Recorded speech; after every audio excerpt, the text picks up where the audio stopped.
একটা ছোট horror story কিছুদিন আগে শুনেছিলাম, সেটা একটু শেয়ার করি। আমেরিকাতে এক কাপল থাকতো যাদের মধ্যে বেশ কিছুদিন ধরে ঝগড়া অশান্তি হচ্ছিল।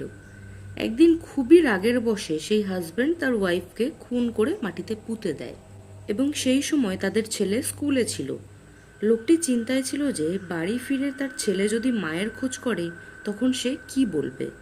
কিন্তু আশ্চর্যকরভাবে ছেলেটি তার বাবাকে মায়ের বিষয়ে কোনো প্রশ্নই করে না। লোকটিও অবাক হয়ে যায়। এভাবে বেশ কিছুদিন কাটার পর একদিন ব্রেকফাস্ট টেবিলে ছেলেটি তার বাবার দিকে অদ্ভুতভাবে তাকিয়ে থাকে, এবং তার বাবা সে কথা জিজ্ঞেস করায় ছেলেটি খুবই স্ট্রেঞ্জলি তার বাবাকে একটা কথা জিজ্ঞেস করে, বাবা, তুমি এতদিন ধরে মাকে তোমার কাঁধে নিয়ে কেন ঘুরছো? ঘটনাটা সবাই হয়তো বুঝবে না বা সবার ভালো লাগবে না, কিন্তু যারা হরর স্টোরির ডাইহার্ট ফ্যান তাদের কাছে ইন্টারেস্টিং লাগবে।